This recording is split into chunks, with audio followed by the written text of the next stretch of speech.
Hello everyone. इस video में हम यूपी डीएलएड सेकंड सेमेस्टर गणित की यूनिट 7 को पढ़ेंगे। तो इसमें हम देखेंगे कि यूनिट 7 में हमें क्या पढ़ना है और यूनिट 6 तक हम कंप्लीट कर चुके हैं। तो यहाँ पे हम यूनिट 7 स्टार्ट करेंगे आज से। तो यूनिट 7 में हम देखेंगे कि क्या क्या टॉपिक है। तो यूनिट 7 में है कि रेखीय समीकरण का हल एवं इस पर आधारित प्रश्न। क्योंकि रेखीय समीकरण का हमें सॉल्यूशन करके करना सीखना है और इस पर बेस्ड जितने भी क्वेश्चन होते हैं उन्हें हमें सॉल्व करके देखना है। तो यहाँ पे देखेंगे रेखीय समीकरण क्या होती है एक चर में, मतलब कि जिसकी जो हाईएस्ट जो घात है वो एक होनी चाहिए। तो वह समीकरण क्या कहलाती है? रेखीय समीकरण या एक चर वाले समीकरण कहलाते हैं। तो यहाँ पे हमें क्या क्या पढ़ना है वो हम देख लेते हैं। तो यहाँ देखना है हम सबसे पहले कि रेखीय समीकरणों की पहचान तथा उनकी विशेषताओं का ज्ञान करना है। तो रेखीय समीकरण को हमें पहचानना है कि कौन से, अगर हमें कई सारे समीकरण दे रखे हैं तो हमें पहचानना है कि कौन से समीकरण इसमें रेखीय समीकरण है। ठीक है। और नेक्स्ट है रेखीय समीकरण को हल करना सीखना है कि रेखीय समीकरण को हम कैसे सॉल्व करेंगे वो देखना है। और रेखीय समीकरण पर बेस्ड कुछ क्वेश्चन है उनको हम करना सीखेंगे कि कैसे उनको सॉल्व करते हैं। तो सबसे पहले हम देखते हैं कि रेखीय समीकरण क्या होते हैं। तो रेखीय समीकरण जब किसी समीकरण में उपस्थित चर की अधिकतम घात एक होती है तो ऐसे समीकरण को रेखीय समीकरण कहते हैं। तो चर क्या होता है? जिनकी वैल्यू बदलती रहती है। तो जो चर या वेरिएबल जो होते हैं उनकी घात अधिकतम मैक्सिमम एक हो, मतलब सबसे बड़ी पावर एक हो समीकरण में, तो वह रेखीय समीकरण या एक चर वाले समीकरण कहलाते हैं। जैसे यहाँ पे हमने एग्जाम्पल में लिया है 5x प्लस 8 बराबर 10। तो जैसे यहाँ पे चर क्या वैल्यू है, इसमें चर है x। तो x की जो घात है मैक्सिमम क्या है 1। तो ये क्या है? एक, मतलब रेखीय समीकरण है। नेक्स्ट देखते हैं, ये है 2x प्लस 5 इक्वल टू 15।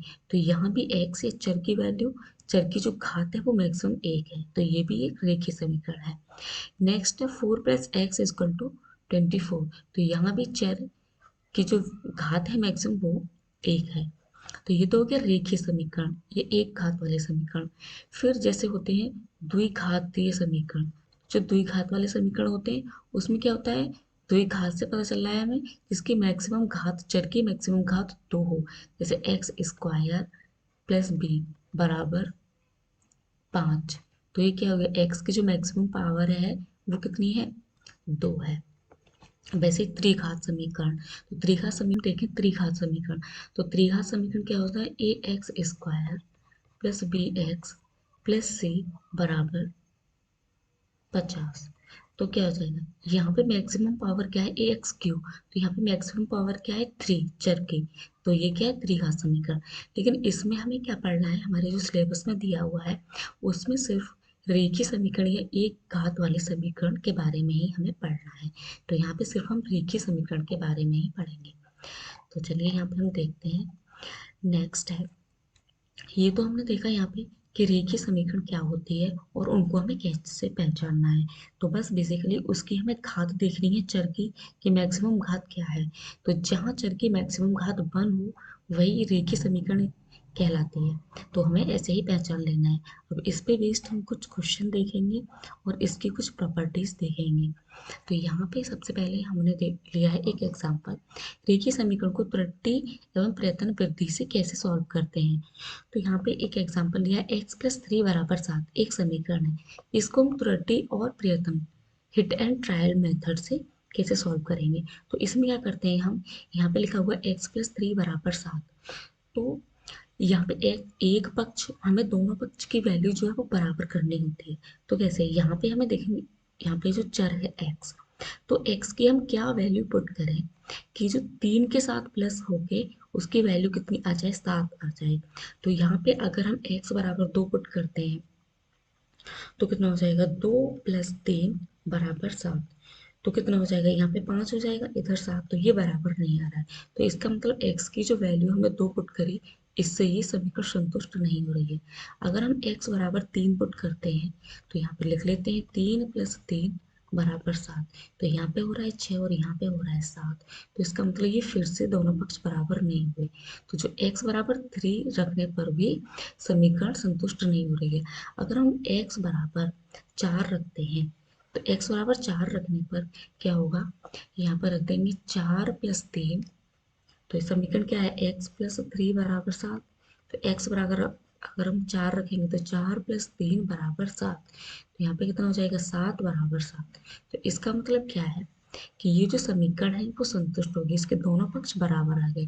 तो इसका ऐसे ही क्या करना है कि जब तक कि दोनों पक्ष बराबर नहीं होते हैं तब तक हम x की वैल्यू अपने अकॉर्डिंग रखते जाते हैं, और जैसे ही बराबर हो जाते हैं वैसे ही क्या होता है, x बराबर जो भी वैल्यू आती है, जैसे कितना है 4, x बराबर 4 रखने पर समीकरण संतुष्ट होगी। तो यही समीकरण का मूल या समीकरण का हल कहलाता है। तो हिट एंड ट्रायल मेथड से हम ऐसे करते हैं समीकरण को सॉल्व। अब देखते हैं नेक्स्ट यहाँ पे कुछ इससे रिलेटेड पॉइंट्स लिखे हुए हैं, उनको हम यहाँ पे समझेंगे और इनको हम प्रूव भी करके देखेंगे। तो सबसे पहला पॉइंट है इसमें कि समीकरण के दोनों पक्षों में समान संख्या को जोड़ने पर समीकरण अपरिवर्तित रहती है। मतलब कि कोई समीकरण है और उसके दोनों पक्षों में हम किसी एक ही संख्या से दोनों पक्षों में जोड़ रहे तो समीकरण पे कोई भी फर्क नहीं पड़ेगा। जैसे एग्जाम्पल के लिए हमने लिया, जो अभी वाला ले लेते हैं, x + 3 बराबर 7। तो यहाँ पे x का जो मान है हमें कितना प्राप्त हुआ था, तो x बराबर 7 यहाँ है, ये माइनस इधर हो जाएगा 3। तो x बराबर हमें 7 - 3। तो x बराबर कितना प्राप्त हो रहा है हमें 4। तो x बराबर हमें 4 वैल्यू प्राप्त होगी।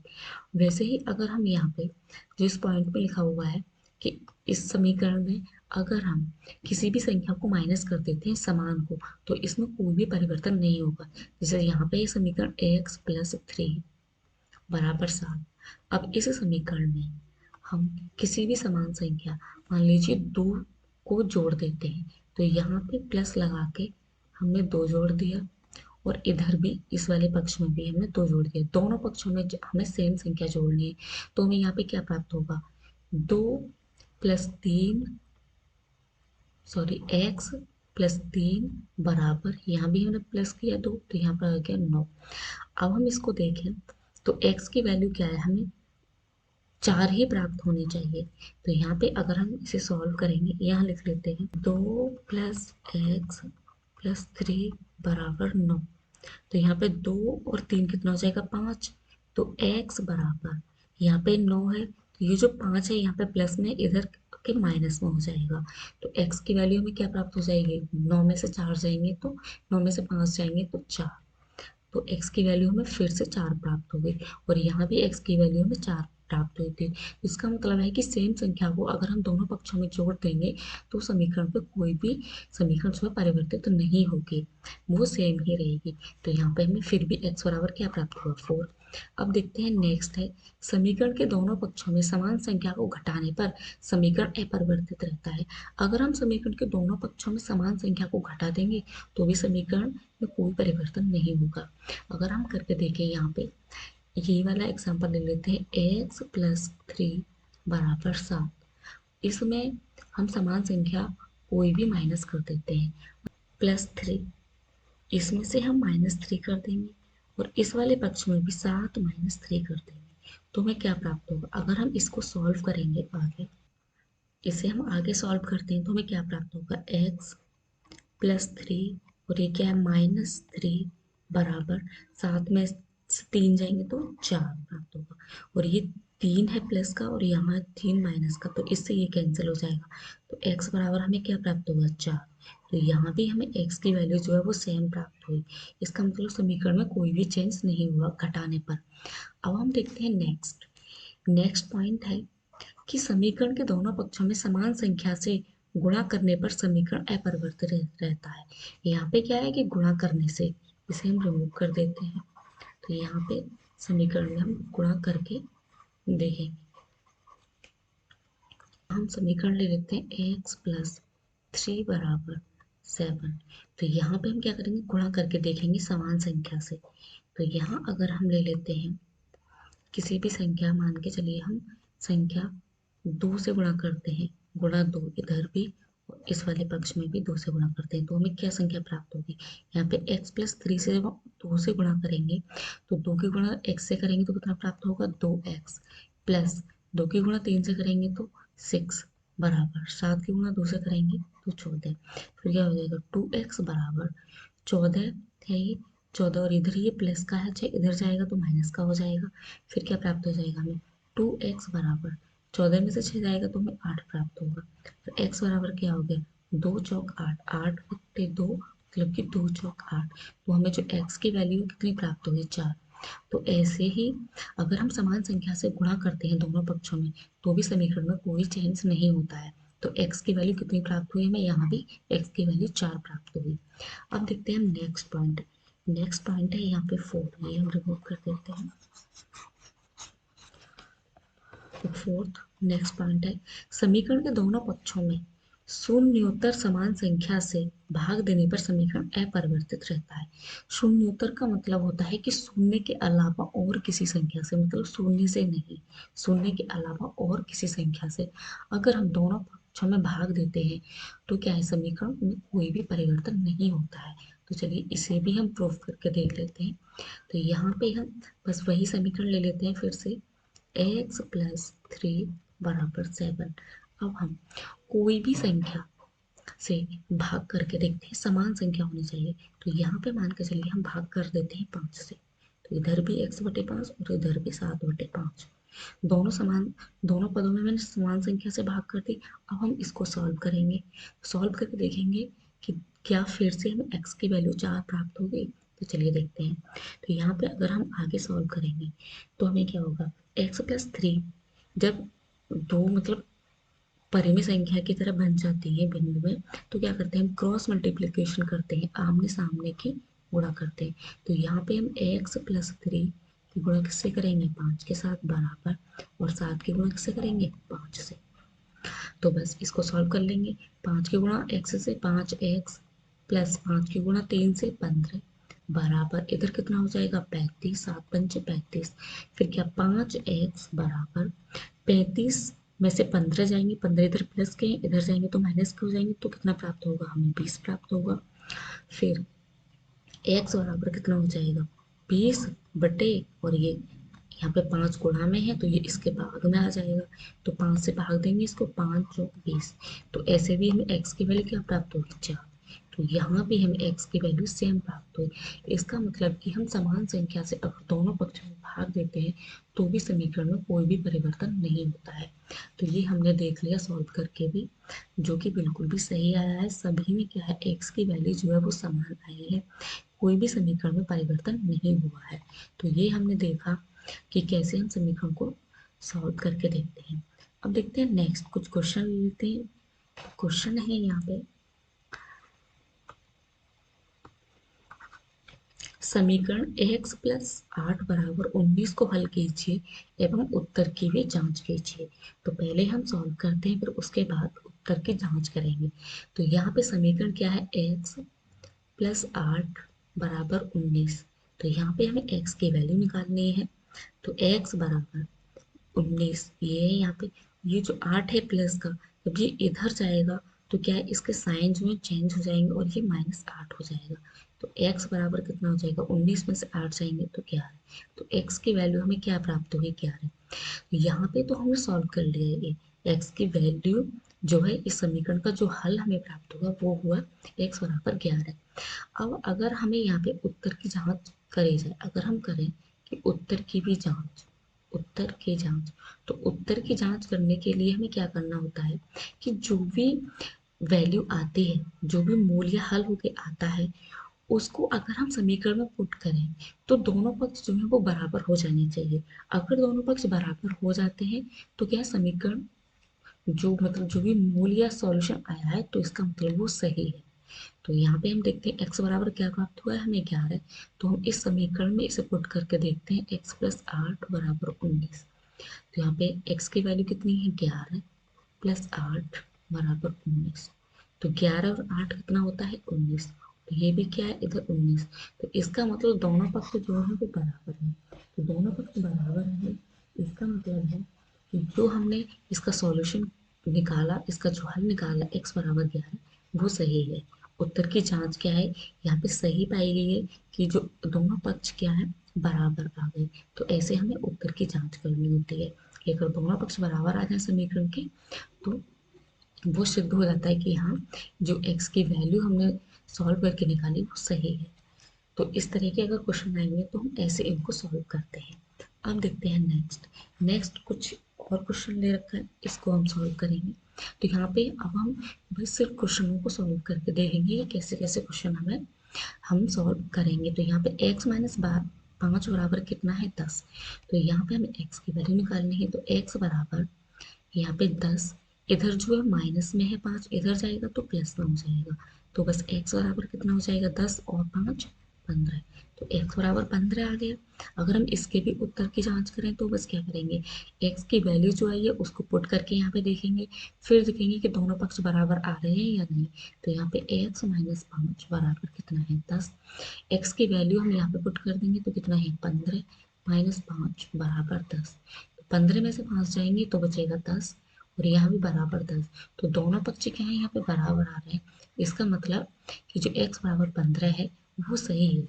तो यहाँ पे समीकरण क्या है, समीकरण के उत्तर की भी हमने जांच कर दी। तो इस तरह से हम सॉल्व कर सकते हैं।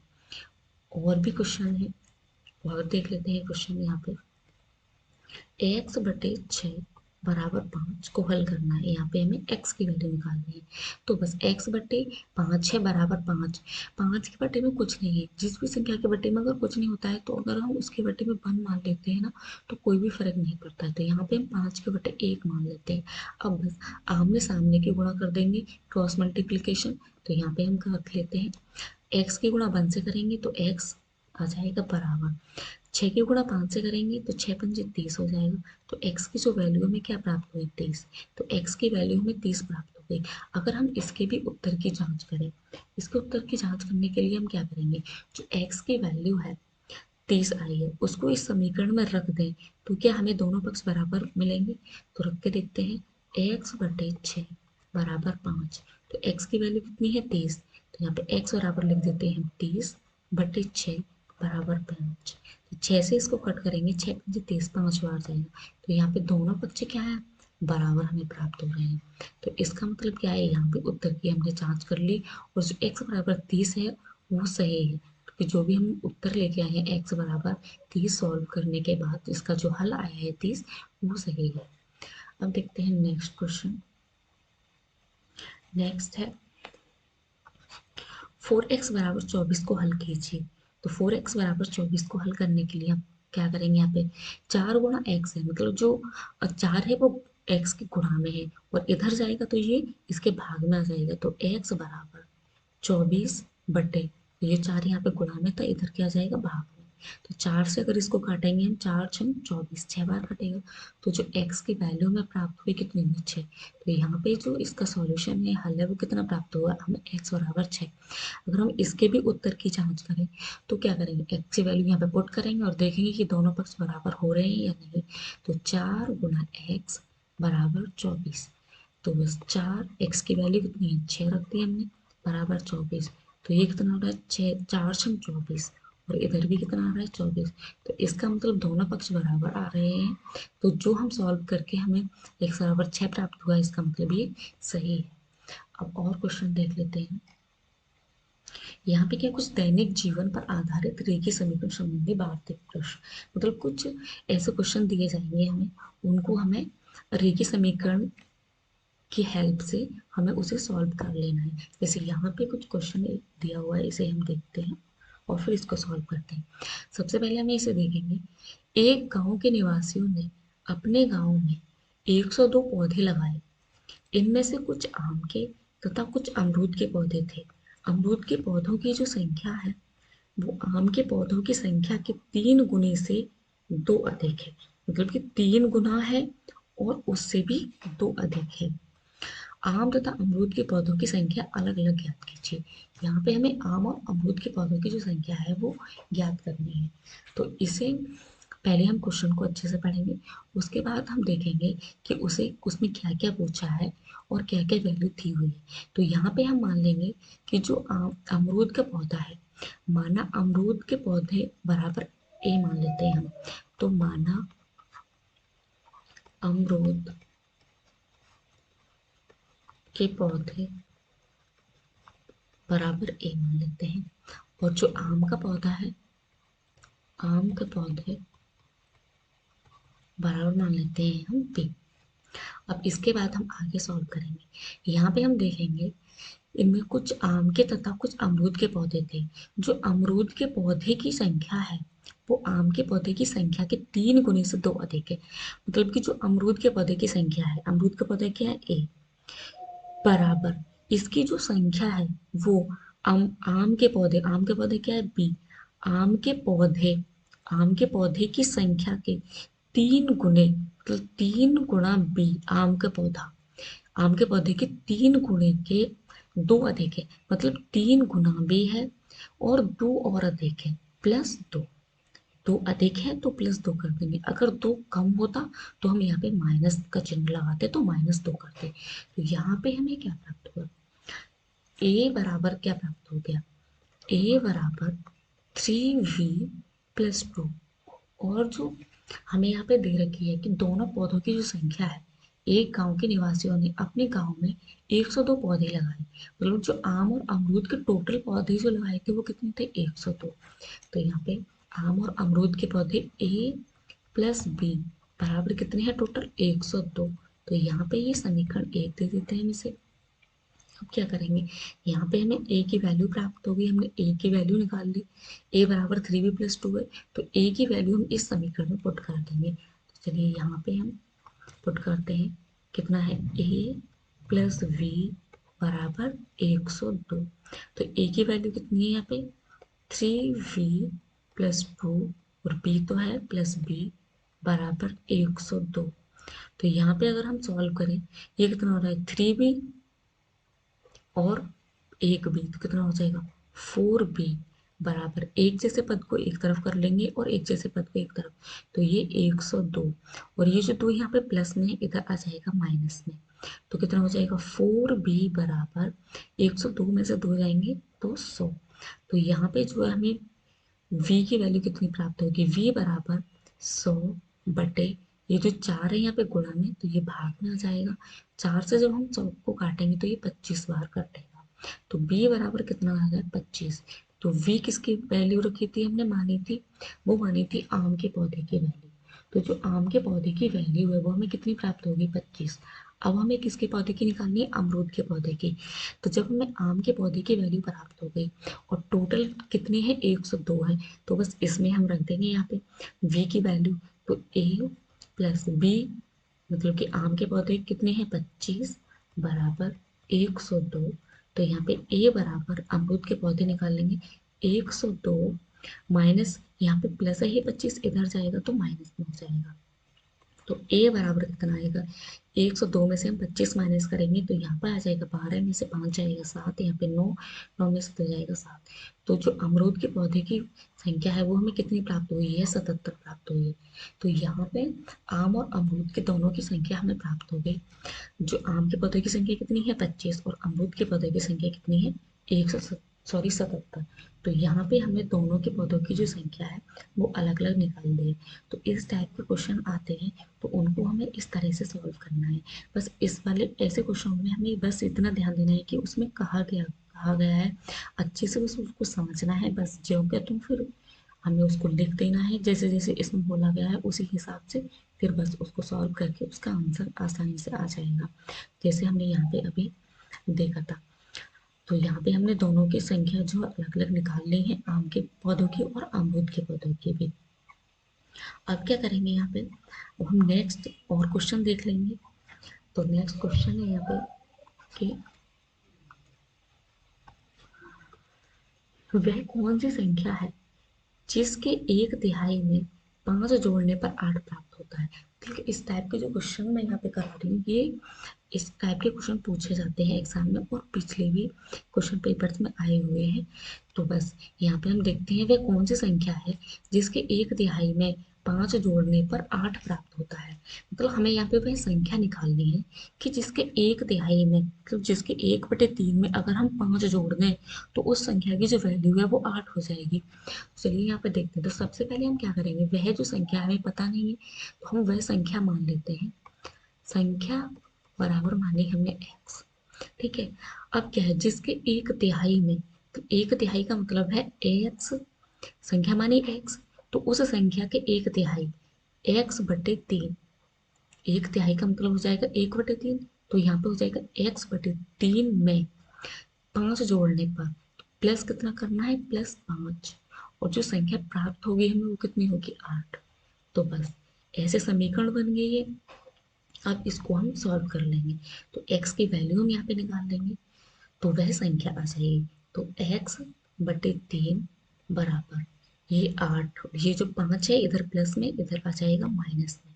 तो यहाँ पे कितना हो जाएगा, x/3 बराबर 8 में से 5 जाएगा तो 3 बचेगा। तो जो x की वैल्यू है वो हमें क्या प्राप्त होगी, अगर हम इसका क्रॉस मल्टीप्लाई करें इधर, तो x के इधर 1 लिख लेते हैं बटे में, तो x के गुणा 1 से करेंगे तो x आएगा, और 3 के गुणा 3 से करेंगे तो 9। तो जो x की वैल्यू हमें प्राप्त हुई कितनी हुई, 9। तो इसका मतलब वह जो संख्या है वो क्या है, तो वह जो संख्या है 9 है।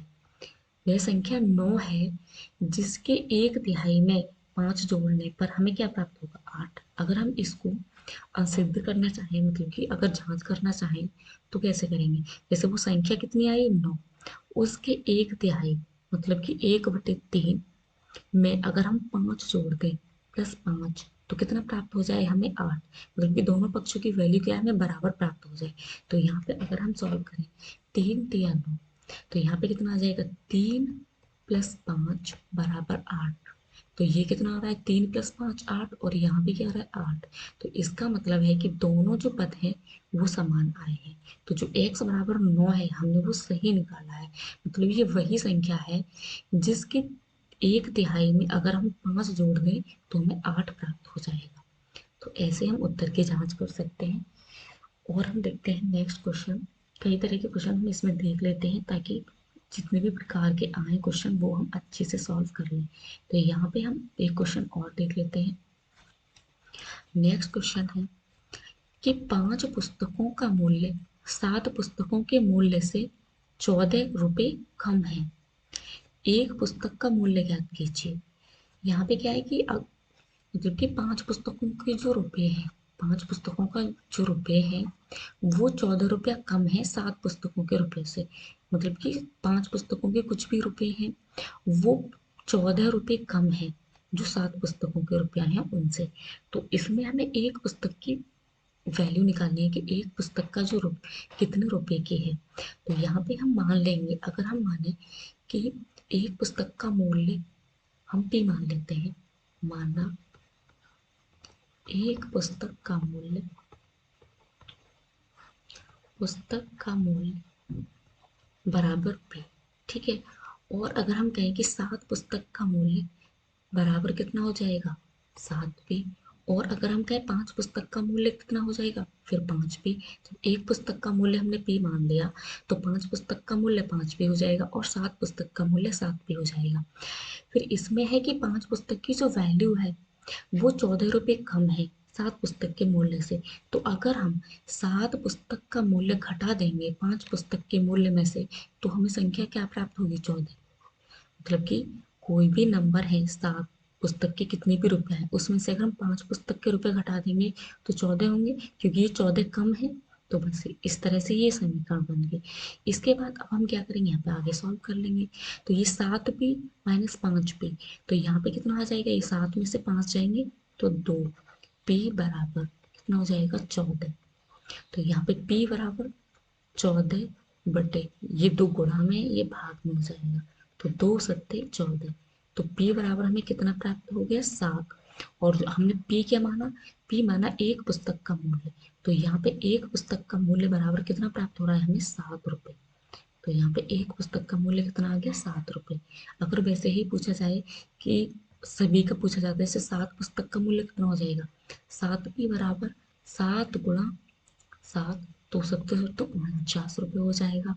अगर वैसे ही हम 5p का निकालें तो 5p बराबर 5 गुणा और 7, एक पुस्तक का मूल्य कितना है 7, तो ये हो जाएगा 35 रुपये। बस, तो कितना हो जाएगा, 5 पुस्तक का मूल्य 49 रुपये हो रहा है, 7 पुस्तक का और 5 पुस्तक का हो रहा है 35 रुपये। अगर हम इनका अंतर निकालें तो कितना हो जाएगा, 49 में से अगर हम 35 घटाएंगे तो कितना प्राप्त होगा, 9 में से 4 जाएंगे, 9 में से 5 जाएंगे 4, और यहाँ पे 1, तो 14।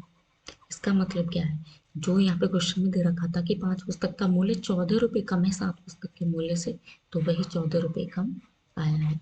तो ऐसे हम इसको सॉल्व कर लेंगे, और अगर हमें जांच भी करने को दी जाए तो हम ऐसे उत्तर की जांच कर देंगे। तो यहाँ पे हमारी जो यूनिट 7 है, वो हमारी यूनिट 7 यहाँ पे कंप्लीट होती है, कि कैसे कैसे हमने यहाँ पे रेखीय समीकरण के बारे में देखा और उस पे बेस्ड क्वेश्चन देखे थे। तो बस बहुत ईजी है, बस इतना ही है कि थोड़ा सा समझना है, बाकी सारे क्वेश्चन ऐसे ही सॉल्व हो जाएंगे इसमें। तो यहाँ पे हमारी यूनिट 7 पूरी तरह से कंप्लीट होती है, और यहाँ पे मैंने जितनी प्रकार के क्वेश्चन आ सकते हैं वो मैंने यहाँ पे आपको कराने की कोशिश की है और समझाने की। तो यहाँ पे यूनिट 7 कंप्लीट होती है, यूनिट 8 हम नेक्स्ट वीडियो में करेंगे।